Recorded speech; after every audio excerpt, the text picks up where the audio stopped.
como é que é pensar no século XXI, nessa grande universidade, na situação, no contexto em que estamos. Então, eu pediria uma salva de palmas para o reitor, por favor, João.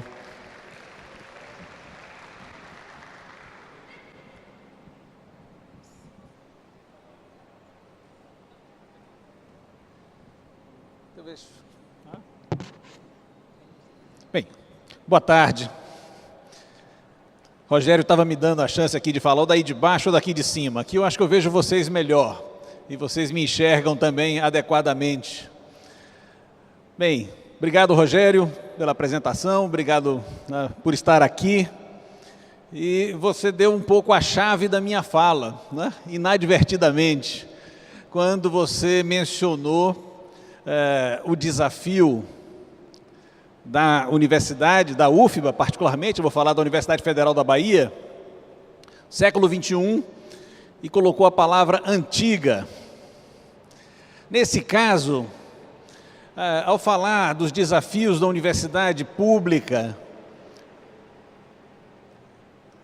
eu estou sempre ouvindo, parece que estamos no aeroporto, né? Alguma nave espacial vai decolar, né? Então, acho que agora resolveu não decolar. Mas fica me parecendo uma situação curiosa. O título foi uma sugestão instigante de Rogério, e eu disse, diante dele, algumas pessoas podiam imaginar alguma solução tirada, né, do bolso, da cartola, pensando que o desafio do século XXI de uma universidade seria algo mais ou menos como aposta decidida em novas tecnologias, aposta decidida em meios virtuais. Aliás, o nome do evento poderia até ser um estímulo adicional. Mas eu vou tentar defender uma tese estranha, estranhíssima, de que o maior desafio da universidade hoje, em certa medida, é como passar um certo legado milenar, praticamente. Estamos já, as universidades datam lá do século XIII, né? Então quase milenar, para a nossa realidade. Quando tudo parece ter mudado, quando todos os meios de aprendizado são diferentes, a nossa tentação é defender a tese de que esse é o momento de negar a universidade arcaica, antiga, com todos esses predicados. E eu vou tentar defender uma tese um pouco mais tênue, mas eu considero mais radical. Eu creio que a grande tarefa que se coloca hoje para a universidade pública no Brasil é a tarefa de completar ou aprofundar uma transformação radical. Não uma negação de sua existência, mas sim uma transformação radical.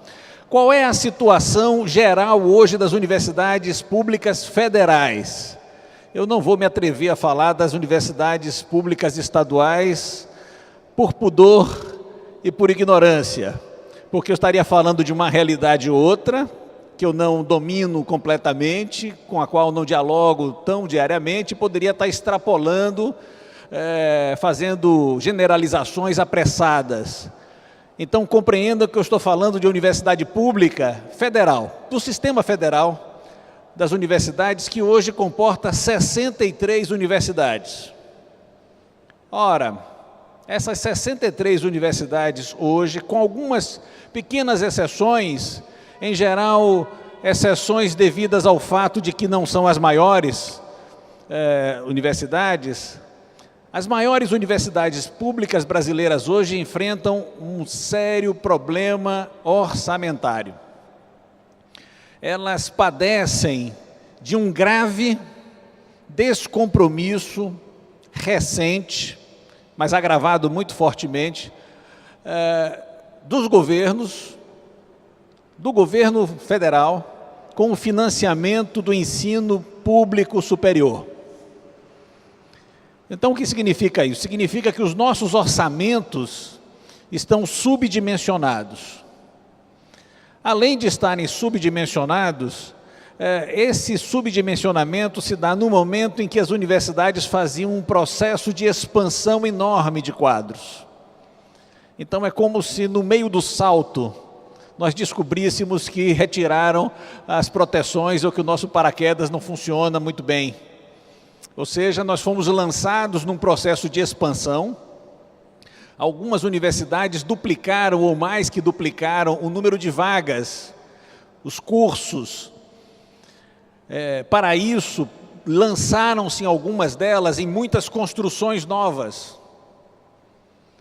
E de repente, o orçamento, tanto em custeio quanto investimento, tanto em custeio quanto investimento, caiu de maneira muito assintosa. Só para vocês terem uma ideia, tomando o cenário de 2016, 15, 16 para cá, o volume total de orçamento executado em custeio sofreu uma redução de 2 bilhões, de 8 bilhões para 6 bilhões.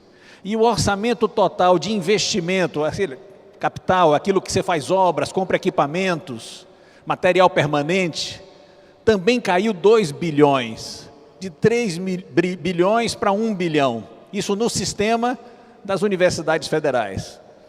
Isso é claro, houve, portanto, um claro descompromisso, um desabastecimento, palavra muito em voga hoje, desabastecimento dos recursos de custeio e de capital de um sistema que é complexo, exigente, demandante, naturalmente demandante.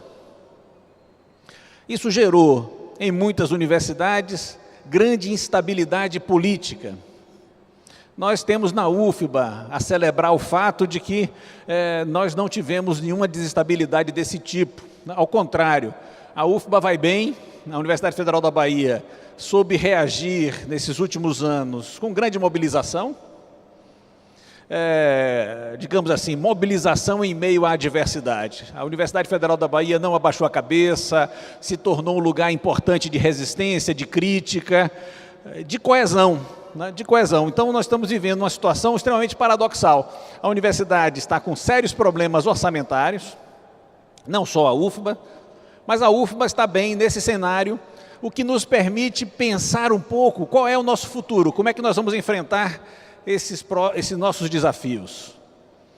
Primeiro desafio, insisto, é de sensibilização da sociedade, de parceria com parlamentares, com o Estado, com os governos estaduais, com, claro, todos os movimentos sociais, para que não se acelere esse descompromisso com o financiamento público do ensino superior, ou então do ensino superior público. Cá entre nós há uma diferença, porque, vejam só, se houve essa queda no financiamento da universidade pública, houve uma elevação enorme do financiamento da universidade privada, com o perdão do paradoxo que consta às vezes na expressão universidade privada. Vejam, vocês terem uma ideia, o FIES mais o ProUni somam mais de 22 bilhões, o que equivale a 50% do total do que se gasta com todo o sistema federal, incluindo, evidentemente, a folha de pessoal. Então, essa opção estratégica que é preciso que se defenda, é uma opção que se faz em relação a uma certa instituição que hoje os órgãos de controle compreendem como uma repartição pública a mais. A universidade, se ela é compreendida como uma repartição pública a mais, ela perde a sua autonomia.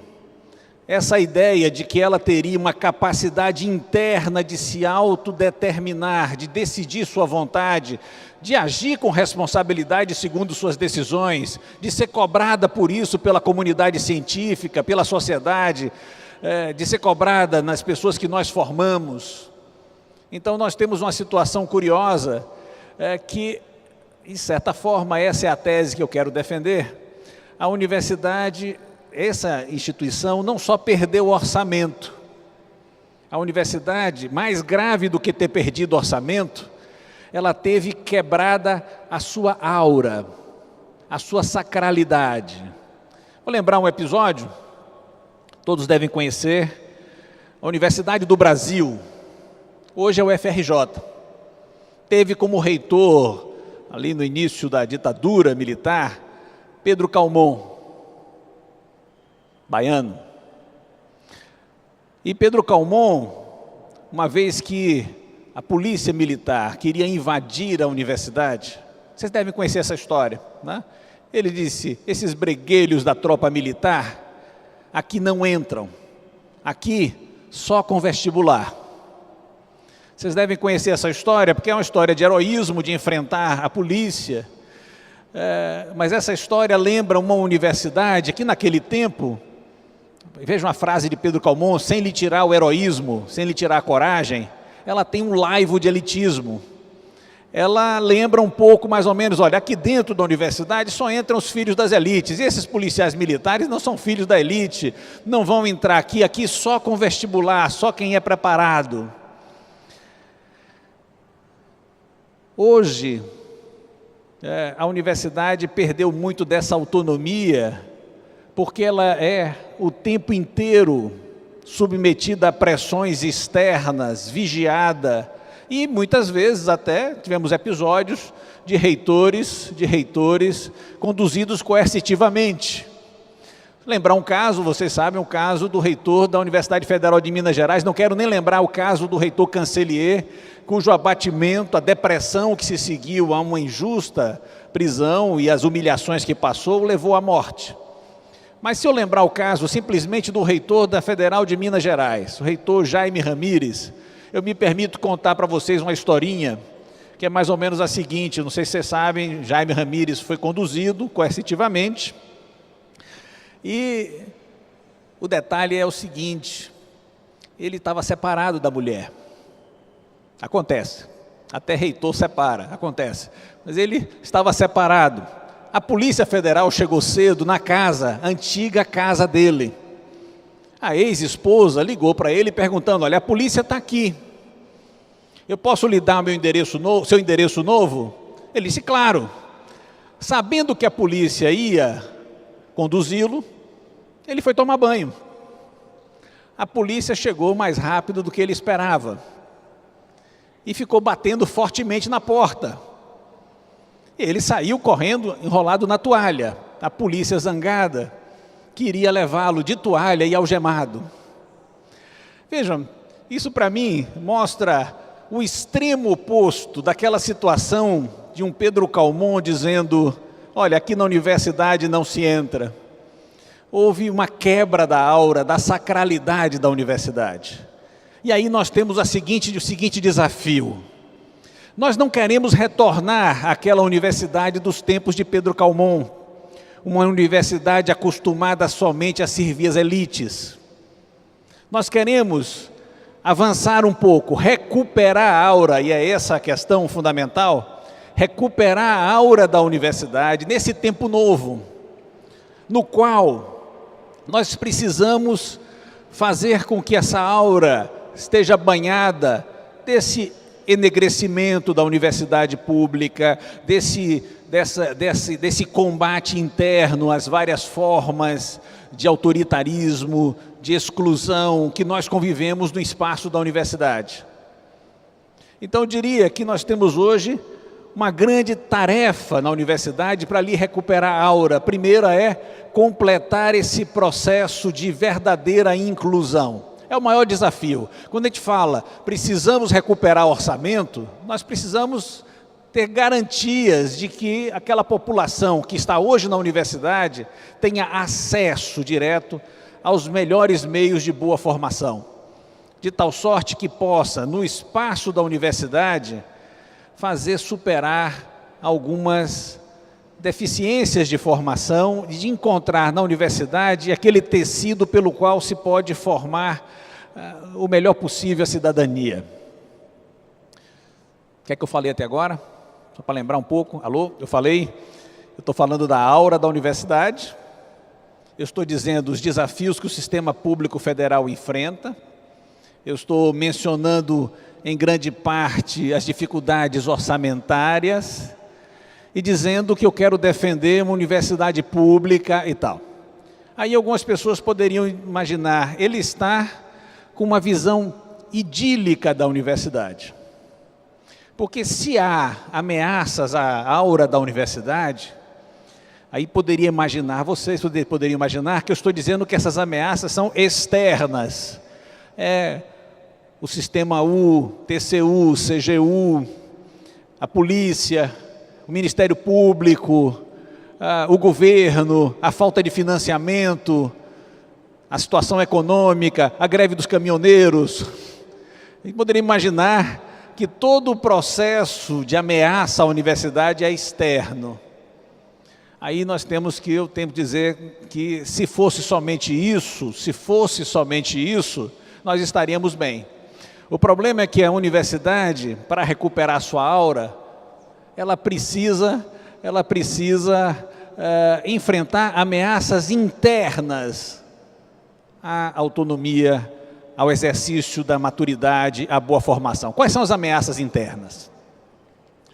Primeiro, é que a universidade,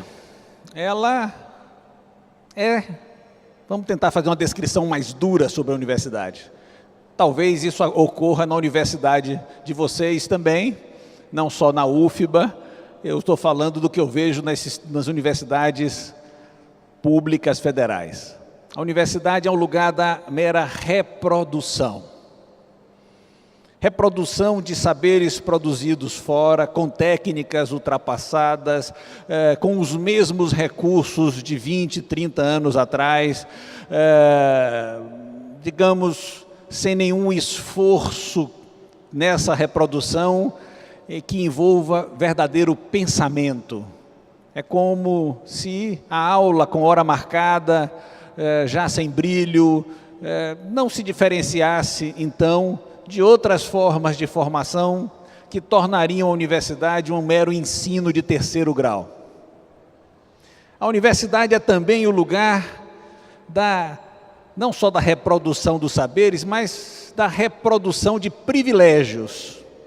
Privilégios tidos fora, de méritos havidos antes da universidade, que ela apenas reproduz, de tal sorte que mesmo com políticas de cotas, as pessoas entram por canais distintos e esses canais permanecem separados e depois que se formam, a cisão social não foi resolvida.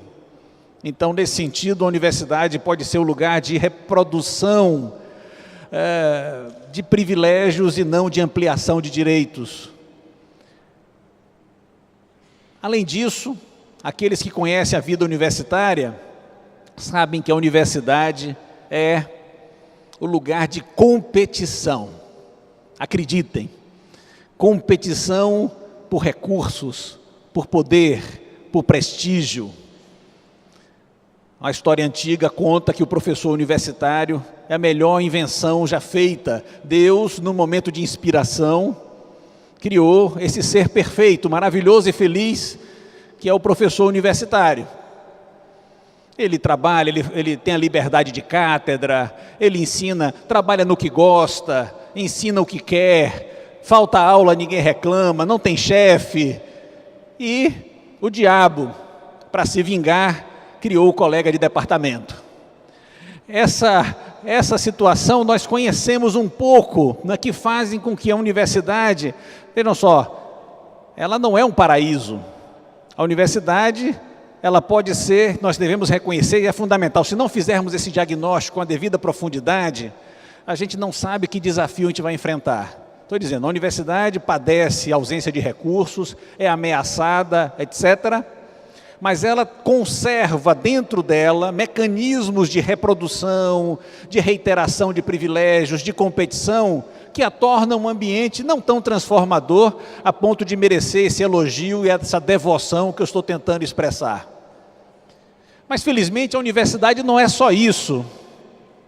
A universidade é também lugar de criatividade, é lugar de colaboração acadêmica, é lugar de disputa republicana de recursos, é lugar do mérito autêntico, é lugar de ampliação de direitos, de superação de desigualdades. Então, eu diria, tentando responder aquela indagação, Rogério, que você me fez, como quem não quer nada, eu diria, qual é o grande desafio que se coloca hoje para a UFBA, não de maneira natural? Eu diria, em condições muito adversas, porque é muito difícil traçar políticas públicas se nós não temos recursos.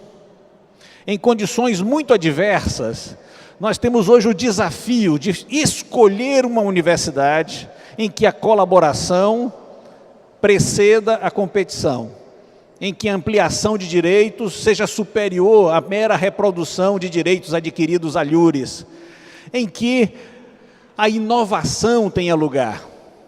Por exemplo, só para fazer uma homenagem especial a Márcia Rangel, que está aqui presente, a universidade, ela precisa, por exemplo, enfrentar o desafio da educação à distância. Como é que faz isso? Sempre foi uma ameaça ao ensino à distância. Uma ameaça porque a ideia tradicional é, ele precariza o trabalho, ele não tem a mesma qualidade, não permite o mesmo tipo de diálogo, não permite, em certa medida, o mesmo tipo de formação quase artesanal, que é um traço tão característico da vida universitária. E ele ameaça, portanto, como se fosse uma via econômica fácil, o ensino presencial. Ora, mas nós podemos mudar essa equação. E, em vez de ser uma ameaça, ele pode ser um instrumento fundamental de diálogo, de fortalecimento da educação presencial. E essa tem sido, por exemplo, em meio à adversidade, uma das apostas que a UFBA tem feito, com crescimentos notáveis. Não querendo me gabar, mas me gabando um pouquinho, afinal de contas eu tenho que me gabar um pouco, hein? Veja só, né? Chegamos na UFBA, tínhamos cerca de 400 vagas de graduação, cerca de 400 vagas de pós-graduação em ensino à distância. Hoje são 2.200 de graduação e 4.900 de pós-graduação. E crescendo, e contando, né? Isso prejudicou o ensino presencial? Isso comprometeu a qualidade? Ao contrário, né? Tecnologias foram desenvolvidas, parcerias foram desenvolvidas, como a que foi desenvolvida com a Secretaria da Educação, né? E a excelência da universidade pôde se espraiar de forma mais inusitada. De certa forma, o desafio que nós temos nesse século XXI é de fazer com que a universidade, que por natureza é uma instituição internacional, a ideia de uma universidade apenas local é um erro, porque nós somos de uma comunidade científica que dialoga internacionalmente, cujas medidas são internacionais. O nosso desafio na universidade é como avançar nessa internacionalização sem perder e, ao contrário, nos beneficiando da cor local específica da nossa instalação na Bahia. E isso tem sido feito na Universidade Federal da Bahia. Eu diria que são desafios que fazem brotar uma nova universidade dela mesma. Aí eu quero fazer uma observação importante. Para enfrentar um desafio de uma universidade, os gestores, a administração central, juntamente com os demais dirigentes, não podem querer repelir uma instituição tão antiga e benfazejamente antiga. É preciso ter a arte de fazer brotar essas relações inovadoras de dentro do próprio legado de décadas e, no caso da universidade compreendida como um todo, de séculos. A universidade, ela não se nega, ela se transforma, ela renasce de si mesma, e não contra si mesma. Ela supera as suas deficiências, e esse tem sido um desafio, eu diria, maior, porque nós temos sim vivido plena diversidade. Qual o cenário hoje? Para vocês terem uma ideia, acho que algumas pessoas devem saber, a UFBA passou por um processo eleitoral recente, eu fui reconduzido, E me pergunto um pouco, com um certo espanto, vou tomar posse ainda, espero, né? Hoje tudo é uma incógnita, qual o cenário que nós vamos enfrentar? Que tipo de sacrifício vai se pedir dessa instituição que não deixa de ser um modelo de exercício democrático e que tem sido pressionada para se tornar uma repartição pública a mais? Uma instituição que, no caso das universidades, tem sido pressionadas para fazer opções que tiram dela, por exemplo, a complexa ligação entre os elementos de pesquisa, ensino e extensão. Muitos querem hoje que a universidade seja apenas uma instituição de ensino a conferir diplomas. Se for assim, eu devo dizer a vocês que ela seria cara, que essa tarefa de dar diplomas poderia ser mais bem feita pelas instituições privadas, que fazem isso com mais rapidez e certamente com bem menos qualidade que as instituições públicas fazem. Entretanto, é preciso desse cenário ter um pouco de confiança, né, de que a instituição, a universidade, no caso da UFBA, ela é uma cidade de 50 mil pessoas, ela vai ser capaz de renovar suas energias em práticas democráticas e atravessar as intempéries nesse momento. Eu falo isso com muita tranquilidade, porque eu diria, o grande desafio hoje, portanto, da universidade, tem sido de aprofundar certos procedimentos de construção de políticas públicas coletivamente. A universidade, ela vive, sim, tensionada por forças centrífugas da competição, da fragmentação de saberes, do isolamento de unidades, da disputa por interesses, é verdade, e é preciso fazer uma aposta, considero, muito forte na construção de espaços públicos de debate. Digamos que essa foi a solução UFBA para enfrentar a diversidade, deu certo por enquanto. Fizemos assim um plano de desenvolvimento institucional para o qual realizamos 2 congressos da Universidade Federal da Bahia e aprendemos que a melhor saída nos momentos de crise e de adversidade é retirar energia de onde menos você pensava que houvesse.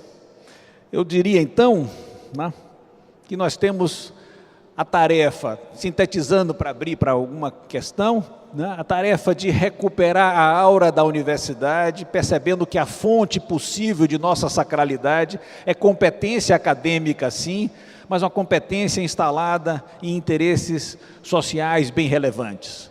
É uma aposta na universidade, ela própria como modelo de democracia, de exercício democrático.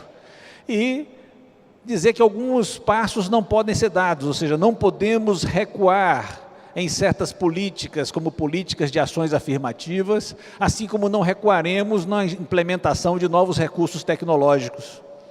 Em certa medida, digamos que acho que eu vou fazer essa proposição na Andifes. A Andifes, vocês sabem, é a Associação Nacional dos Dirigentes de Instituições Federais de Ensino Superior, ou seja, é o clube dos reitores das universidades federais. Vou fazer uma proposta na Andifes, que a Andifes nomeie por decreto, e aqui eu vou concluindo, como patrono da Andifes. Santo Antônio não, Santo Antônio agora temos 300 anos de Santo Antônio, não é Santo Antônio. O Corneteiro Lopes. Já ouviram falar do Corneteiro Lopes?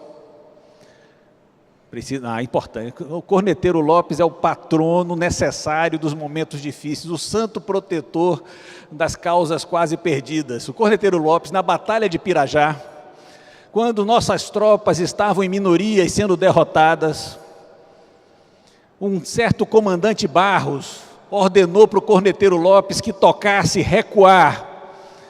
E o Corneteiro Lopes tocou avançar cavalaria e degolar. As tropas portuguesas pensaram que os reforços estavam vindo, né? E nós conseguimos ganhar a guerra. Vejam, eu diria que a situação, o cenário é muito difícil. Acho que governos estaduais, eu me permito fazer isso, faço essa consideração na frente do secretário, se estivesse aqui, do próprio governador, não compreendem hoje, com a profundidade devida e com um olhar estratégico, por exemplo, a importância de uma fundação de amparo à pesquisa. Uma FAPESB não pode ser destruída, a FAPESB não pode ser desativada, a FAPESB é aquela instância no governo estadual que pode fazer com que o projeto das universidades públicas, e aqui as estaduais também, possam servir estrategicamente, não apenas imediatamente. Quando se pensa, então, no desafio do século XXI e construindo o futuro, o que eu posso dizer é que o futuro não é imediato. Erram os governantes que pensam o futuro como um processo de moeda imediata de troca. Eu quero uma pesquisa dirigida para resolver um problema muito particular, pesquisas só aplicadas. O que uma universidade lembra e ensina a si mesmo e aos governantes é que há um processo de maturação de saberes de longo prazo, de longa duração, e que essa aposta não pode ser abandonada, ela precisa ser reiterada, e é nesse sentido que nós temos, como universidade, gritado a cada dia, procurando a parceria dos governos estaduais, procurando a parceria de parlamentares, da sociedade, e, sobretudo, motivando a nossa comunidade a tocar o nosso avançar cavalaria. Degolar não, mas avançar também. Obrigado a vocês.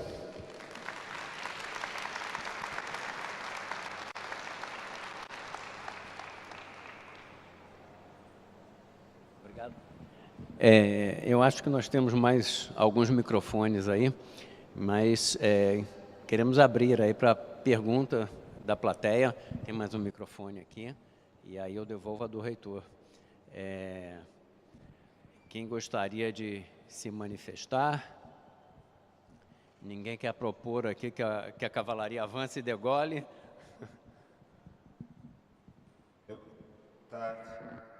Meu nome é Alessio Tapetinga, diretor de NTE. Falou em crise, né? Todos nós da educação aqui, principalmente os gestores, nós vivemos bem dentro dela. Queria saber, principalmente uma gestão que, como você disse muito bem, entrou dentro de um paradigma já estabelecido, principalmente na questão da equipe já posta e montada. E como foi vencer isso, pelo menos dentro de um sistema viciado? Qual foi a linha adotada? Porque, na verdade, quando você entra e monta toda uma equipe é uma coisa, mas quando você monta dentro de uma estrutura já montada, aí você tem que percorrer outros caminhos. E qual foi a linha, né, nesse sentido, para vencer essa crise, diríamos, interna, né, diríamos? Veja, primeiro, a Universidade Federal da Bahia, ela é uma instituição maravilhosa, né? Ou seja, ela não deu esse trabalho tanto assim, né? É verdade que você encontra uma diversidade natural, até por uma mudança brusca de cenário, entenda? A gente entrou, para você ter ideia, a nossa gestão, nós tomamos posse em setembro de 2014. Não sei se vocês lembram que em setembro de 2014, às vésperas da eleição, em seguida foi aplicado um ajuste fiscal terrível em relação às universidades, e nós comemos o pão que o diabo amassou durante o ano de 2015. Foi muito difícil para as universidades. Mas eu tenho uma certa... Primeiro, eu acho que uma instituição antiga como a Universidade Federal da Bahia, ela tem pessoas que, de certa forma, respondem imensamente bem pela máquina pública, né? Eu acho que foi só o caminho correto. E nós nos unificamos na capacidade de resistir. E retiramos energia até de onde não havia, assim como retiramos orçamento de onde não tem, para fazer frente a certas dificuldades. Mas eu não creio que, digamos assim, que precisássemos mudar a equipe toda, ao contrário, né? Para vocês terem uma ideia, muita gente da nossa gestão, né, já vinha de gestões anteriores e continuaram, né? E muita gente até da nossa gestão foi convidada para a nossa gestão e recusou. Tem gente, por exemplo, que foi na Federal do Sul, né, que foi parar depois na Secretaria de Educação, foi convidado para a gestão, recusou, e assim, ó, desdenha completamente, publicamente, mas é quadro antigo da universidade que faria bem-vindo. Ou seja, a universidade tem um corpo técnico capaz de profissionais, servidores e técnicos muito capazes, e foi muito fácil resistir. Eu diria que os tempos foram difíceis, mas a resistência foi tranquila.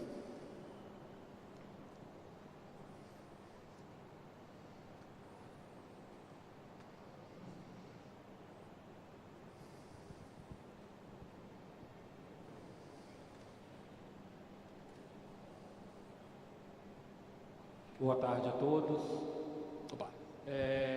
Professor, meu nome é Giovanni, eu sou diretor de escola estadual, região sudoeste, Vitória da Conquista, do NTE 20. A questão que eu coloco pode ser até numa perspectiva de curiosidade. A gente tem vivido aí, no que diz respeito ao cenário político do país, uma grande incógnita.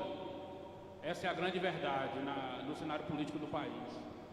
E a minha curiosidade está justamente, enquanto gestor da UFBA, né, que está à frente desses vários processos aí, tanto no que diz respeito à pesquisa, como que diz respeito a outras questões, e até mesmo essa questão política dentro da faculdade, qual seria o caminho da faculdade diante de uma mudança brusca de cenário no nosso país, sendo que se trata de uma universidade federal? Qual seria os caminhos a seguir, se essa crise ela realmente se intensificar, principalmente politicamente falando, se nós tivermos uma mudança de cenário político aí bastante extremista e tal? Então, qual seria realmente a posição, quais seriam os caminhos que enquanto faculdade federal poderia proceder? Seria mais em torno de curiosidade a questão. Bem, em termos de curiosidade, eu posso dizer o seguinte: eu não sei o que farão conosco, mas eu sei o que nós vamos continuar fazendo. Nós vamos continuar fazendo o que fizemos agora recentemente. Eu fiquei orgulhoso do fato de que na eleição, no colégio eleitoral da UFBA, que confirmou nossa candidatura, né? Nesse mesmo dia nós fizemos um debate crise, petróleo e perplexidade. Ou seja, cumprimos o nosso papel. A universidade se nega, se ela deixar de ser um espaço de resistência, se ela deixar de acolher os movimentos sociais, se ela deixar de fazer aquela fala incômoda às vezes, ela não pode existir universidade chapa branca. A universidade, ela precisa sempre marcar uma distância em relação a sindicatos, partidos e governos, sendo capaz de defender o interesse acadêmico e a precedência desses interesses. Que isso vai ser incômodo? Vai, né? Porque aqueles que pensam que a universidade seria mais adequada se não tivesse posições políticas, se nela não houvesse debate, os que querem uma universidade com mordaça, e isso nós não podemos aceitar. As consequências políticas, aí quem vai decidir a luta do povo brasileiro, certamente. João, sou Alex Pires, da Cátedra de Sustentabilidade. Na sua visão, o avante de cavalaria da UFBA pode se refletir na criação do novo campus em Camaçari, sim, com a visão de criar bacharelados interdisciplinares, ciência, tecnologia e inovação, e depois transformar em engenharia. Isso é uma clara demonstração do avante de cavalaria, mesmo numa situação como essa. Acho que seria interessante comentar isso com o público, aproveitar esse momento. Só para você ter uma ideia, veja, nós aumentamos o número de vagas da UFBA, até por um certo zelo, né? A UFBA, nesse cenário, expandiu. Então, tínhamos, agora até reparei isso de maneira muito concreta, por interesse eleitoral, quando eu fui olhar o número de votantes aptos a votar em 2014, eles eram 33 mil, agora são 42 mil. Impressionante. Aí você diz, aumentou tanto assim? Não, novas matrículas, algumas coisas foram regularizadas, não é que criou, mas significa que a UFBA expandiu, ou seja, a tarefa de expansão é uma tarefa necessária. O Avante vai nesse sentido. O campus Carlos Marighella, em Camaçari, expressa o nosso sentimento de que não concluiu-se ainda a tarefa de expansão do ensino superior. O nosso déficit histórico de vagas, permitindo o acesso de pessoas ao ensino superior, é muito grande. A Bahia ainda é o estado com maior déficit do país, na proporção de pessoas com a idade apta para estar no ensino superior, o número de vagas. Ainda é, ou seja, o nosso déficit é imenso em relação a outros estados, mesmo do Nordeste. Deveríamos nos envergonhar um pouco disso. Então, diante de um cenário desse, o Avante significa que nós não renunciamos às nossas missões, à nossa tarefa.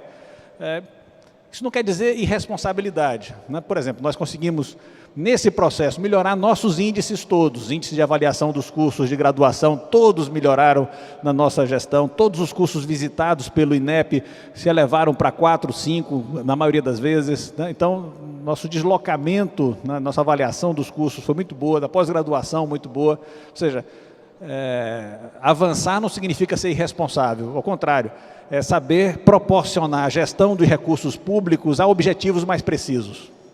Não sei se ficou claro. Boa tarde. Meu nome é Soni, eu estou gestora na escola do Baixo Sul. Quando a gente fala em crise, né, tem uma vertente enorme, são várias as crises, né, desde a crise pessoal até a financeira. E o senhor tocou num ponto que me chamou bastante atenção quando você fala na crise onde nós temos alunos que são reprodutivistas e não aqueles que pensam, sim, aqueles que fazem, né? E eu percebo que dentro da escola, quando nós estamos numa escola de ensino médio, esses alunos já chegam para a gente assim com uma certa dificuldade em criar, né? Parece que é poldada essa criatividade logo após os primeiros anos. A universidade tem algum mecanismo que trabalhe isso, essa crise, para que nós possamos ter pessoas que... Porque assim, a gente percebe que temos pensantes e esses pensantes são muito cooptados por países estrangeiros e eles não retornam, né? Existe algum mecanismo que a gente possa tá explorando essa criatividade de nossos alunos? Eu gosto de pergunta fácil, né? As perguntas difíceis a gente deixa para essa. Veja, Suani, poxa vida, eu vou contar, né? É o nome da minha chefe de gabinete, Suani, a Soni. Ah, pensei que era Suani. Eu ia dizer, poxa, até Suani, até na palestra você mandou uma representante. Vejam só, a universidade é um ambiente singular. Muita gente pensa a universidade apenas como um terceiro grau e compreende apenas que certos conhecimentos mais codificados devem ser transmitidos, alunos mais aptos vão perceber isso, outros menos aptos não perceberão. Mas essa é uma visão muito estreita do que seria a universidade. A universidade, ela é uma forma de vida. Ela é um lugar de inter-relação, de interconexão, de diálogo entre saberes diversos. Então, se a universidade é isso, e a Universidade Federal da Bahia tem isso na sua vocação natural, saibam vocês que a Universidade Federal da Bahia começa já percorrendo o arco que vai das artes às ciências as mais duras. Então, ela não é uma universidade monotemática. Ela, por natureza, tem vanguarda artística, vanguarda de pesquisa. E a nossa tarefa, a nossa receita é criar ambientes onde esses saberes circulem, onde os pesquisadores, pessoas, indivíduos possam dialogar. Se nós compreendemos a universidade como sendo essa natureza, ela é, digamos assim, o antídoto à falta de criatividade. E agora há outros elementos delicados, né? Eu costumo crer que a universidade, e quero crer que a universidade é um lugar especial, é um lugar onde vocação e profissão se reúnem. Se pensarmos somente em carreiras, o Brasil tem deixado de favorecer algumas carreiras e talentos promissores têm procurado outros rumos, saído do país. Mas isso não é de agora, isso sempre aconteceu. A gente não vai conseguir evitar isso. Vou contar para vocês uma história um pouco triste para mim e até uma falta de educação, né, que aconteceu muito grave. Eu, em 2014, visitei o Jornal à Tarde. Nós somos da época, saiu na tarde é verdade, imagine. Mas visitei o Jornal à Tarde. O diretor, falando comigo, veja só, reitor da Universidade Federal da Bahia, pergunta o seguinte: professor, o meu filho está indo agora fazer a graduação em Londres. E o senhor está mandando para onde? Eu tive que responder, para a UFBA. Veja, é verdade, ele está na UFBA mesmo, fez mestrado na UFBA e tal, mas veja uma falta de pudor, né, de um diretor de um jornal, né, que já começa a ter olhos, né, de elite gananciosa e que já pensa que o ensino público brasileiro não deve ser o lugar de formação. Não vamos descontar em delicadeza a falta de cultura desse senhor que fez isso, né? Mas isso mostra que essa tendência das elites de fugirem é antiga. É antiga. Muitas foram formadas com os olhos da Europa, agora dos Estados Unidos, né? E isso nós sempre vamos enfrentar. O importante é que a nossa elite seja criativa, que a nossa elite tenha felicidade de estar em nossos espaços públicos e bem formados em nossas profissões. Boa tarde a todas e todos. Como vai? Magnífico. Bem, eu sou Wanda Sabarreto, eu sou socióloga, formada pela, chamávamos FAFI, Faculdade de Filosofia. Bem, a exposição do Magnífico me fez realmente fazer algumas viagens no tempo. E não vou fazer nenhuma reflexão maior teórica, mas trazer algumas lembranças do nosso tempo que eu acho que são importantes para que nós incorporemos agora dentro dessa visão que o Magnífico colocou das resistências que existem em toda a instituição, e a UFBA, na educacional e na UFBA não seria diferente. Processo de criação da UNEB. 86, salvo engano, plenária no PAF 3, né, ali da Undina, para debater a visão que seria essa universidade. E qual foi a questão principal de debate? Não só ser criada a universidade, mas ela ser multicamp. Aí, tudo que você aí colocou, desculpe você, mas eu sou um pouco até mais velha, coloca, nessa plenária ficou absolutamente expressa. Perda do poder, ok? Então, imaginemos nós agora, esta Bahia sem a UNEB Multicamp. Que visão, e ali estavam, sim, as melhores cabeças da educação na Bahia naquela plenária, e foram contra a UNEB ser multicamp. Então, acho que isso é uma lembrança de que nem sempre o processo é linear, ela tem contradição, como toda sociedade tem. Okay. Wanda, obrigado pela fala. Veja, poder, sim, sem dúvida, né? Poder, prestígio, essas posturas comezinhas, né? Comezinhas, existem, é verdade. E nós devemos imaginar que elas às vezes estão instaladas, os argumentos podem ser sofisticados, mas os interesses são crus, né? E tem a ver com esse tipo de relações hierárquicas que a nossa sociedade tem mantido.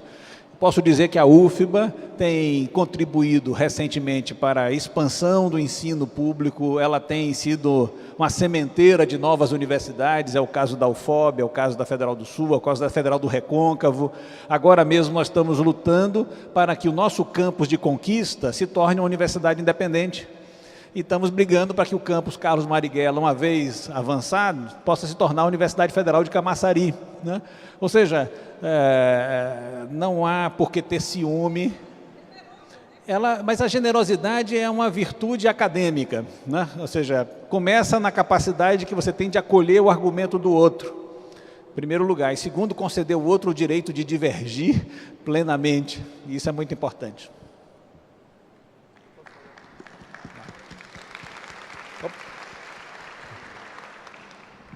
Boa tarde, meu nome é Manuel Gonçalves, eu sou do NTE de Barreiras. Não, uma questão prática. Você falou do curso à distância, né? Pós-graduação, graduação. E eu percebo que há uma dificuldade, até para os professores da rede pública, na formação de mestrado, até porque não tem universidade em muitos lugares, sequer tem a possibilidade de fazer um curso presencial. Há no radar da UFBA possibilidade de uma formação de mestrado à distância que possa nos auxiliar? Essa tem sido uma questão levantada muito pelo secretário, né? Há ressalvas. Eu devo confessar que, às vezes, nós temos que saber... É muito difícil saber o que é inovação e o que é erro em certas coisas, né? Vamos discutir, vamos conversar, porque há no processo de mestrado e na pós-graduação uma relação tutorial muito forte, muito forte. A relação de orientação é algo tão fundamental àquilo que nós chamamos de mestrado, né, que nós teremos que verificar se isso se adapta a esse modelo, dessa forma, né. Estamos abertos a discutir, né, mas com aquela cautela, digamos, nós temos que conciliar na vida universitária cautela e pressa, né, sem perder o passo. Às vezes nós temos que correr, e às vezes temos que fazer algo que é chamada paciência do conceito, sem a qual Hegel dizia, vivemos o terror. É isso. Eu pediria uma salva de palmas para o professor João Carlos, excelente conferência. Mas infelizmente não, felizmente temos mais 2 conferências para hoje. Então, João, muitíssimo obrigado, grande prazer tê-lo aqui. Obrigado. Fantástico. Muitíssimo obrigado.